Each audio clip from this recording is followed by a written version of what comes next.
May pagkasaprat gid ang bayi ho. Maitom ron ang takuri na.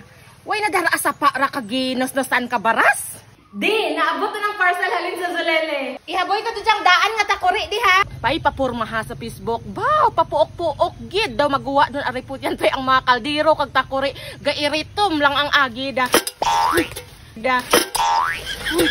Abaw yay, ano pa naw mo dyan? Kung naigo ka, nakasala pa ako. Ay, way, kon ko daad ba mangayo, dad ako kadyang latoy ninyo. Hay damo, dugali ang latoy nyo, giya. Ay, nami, lagi rang bit-bit mo. Ara dun kami bago nga electric kettle, halin sa Zulele.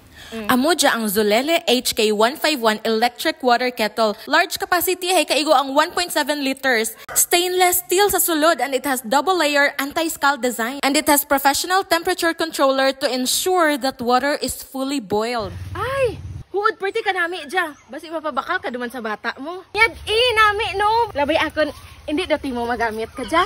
Hinaboy niyo dya, hindi ka magamit. Akon la dya. Para hindi do kong pabakal sa bata ako. Salamat.